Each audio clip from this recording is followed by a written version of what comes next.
네, 서울 강동구 을 출신 더불어민주당 이혜식입니다. 지사님, 더불어민주당 대통령 후보로 되신 것을 진심으로 축하드립니다.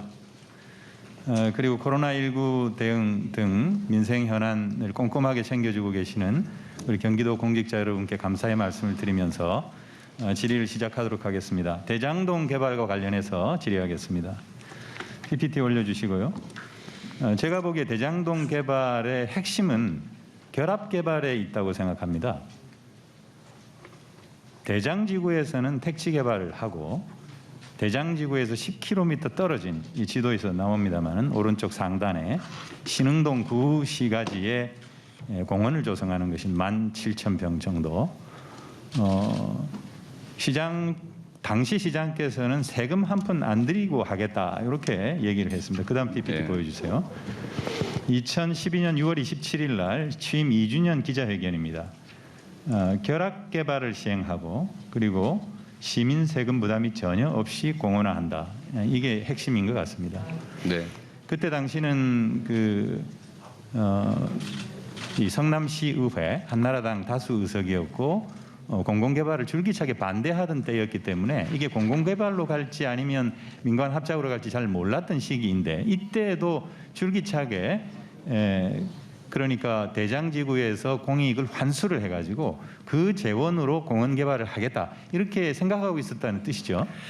그 본시가지는 평지 공원이 하나도 없어서 50만이 거주하는데도 불구하고 이게 10년 이상 그 당시 기준으로 10년 이상 1공단이라고 하는 가장 비싼 그 시내 요충지인데 거기를 공원으로 만들자는 민원이 있었고 저희 또 공약이기도 하고 김태년 국회의원의 공약이기도 하고 해서 해야 되는데 문제는 이게 재원이 3천억 가까이 들기 때문에 도저히 할 수 없는 상태에서 대장동 개발 이익이 최하 6, 7천억 정도가 예상됐기 때문에 이걸 전부 환수해서 이 공원을 만드는 그런 기획을 하고 있었습니다. 네, 그 다음 PPT 보여주세요.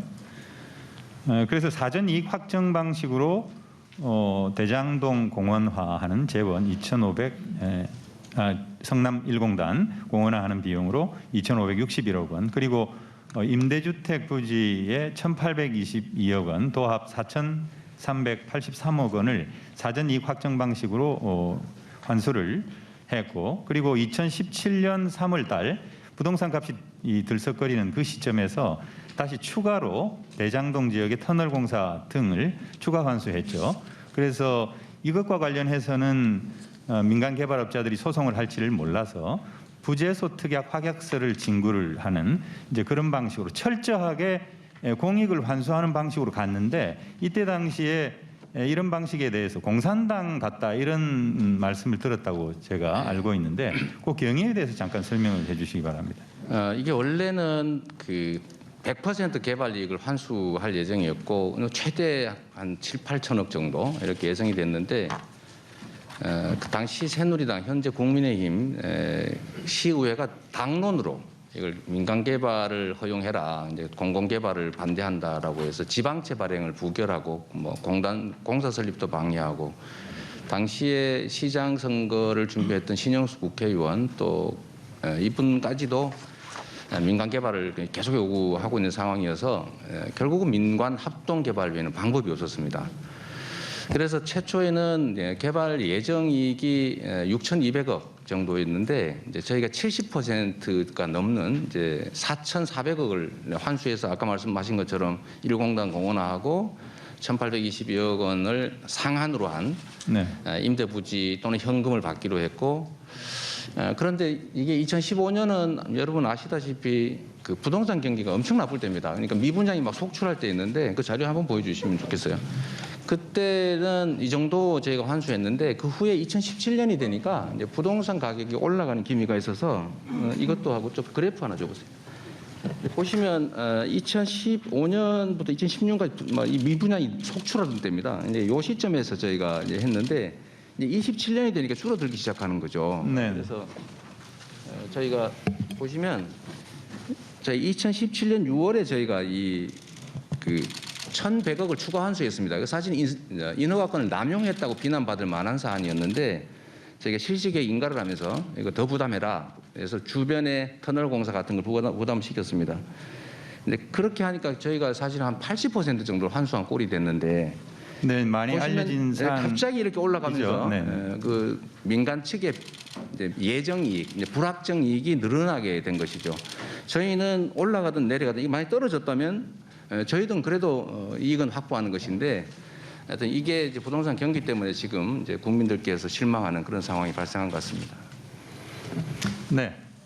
어떻든 저런 방식의 공공이익 환수가 결국 일반적인 통상적인 기부 체납과 같다 이런 가짜 뉴스들이 많이 있습니다. 그와 관련해서 좀 확실하게 제가 좀 얘기를 하기 위해서 판례를 준비를 했는데 이 대장지구 토지 이용 계획도입니다. 여기에 빨간색은 주택 부지인데 파란색은 학교 그리고 녹색 연두색은 공원 녹지 그리고 하얀색이 도로입니다. 이런 기부 체납 비용이 PPT 보시면은 53.6%에 이릅니다. 그래서 이런 통상적인 기부 체납 외에도 충분한 5,503억에 달하는 그런 공익을 환수했다 이렇게 평가할 수 있는 것이죠. 정확하게 더 추가의 말씀을 좀 드리면 통상적으로 도시 개발을 할 때 이제 기부 체납되는 공원, 도로 이런 것들은 대개 한 48% 정도가 된다고 합니다. 그런데 여기는 53%로 사실은 다른 개발 지역보다 훨씬 이 환수 비율이 높은 거죠. 네. 그런데 우리 지사님께서 시장으로 출마하기 이전에는 민간 개발을 주장했다 이런 언론 보도가 일부 있었는데 이것에 대해서 좀 해명을 해주시기 바랍니다. 네. 그 당시에 제가 시장 선거를 할 당시는 그 객관적으로는 LH가 이 지역을 공공개발을 공개적으로 그 행정 절차에 의해서 실제 시행하고 있었기 때문에 사실 민간 개발한다고 하는 것은 불가능한 얘기였죠. 그런데 제가 그때 당시에 말씀드린 것은 그때 당시에 LH가 매우 그 횡포를 많이 부리던 때였습니다. 성남시에서 위례 신도시도 그렇고 재개발 문제도 그렇고 그래서 우리 의원님 기억하시겠지만 제가 포크레인 가지고 그 LH 정문을 불보시설물이라고 철거한 그런 일까지 있을 정도 갈등이 심했는데 당시 우리 주민들은 이걸 뺏긴다고 생각하고 있었던 거죠.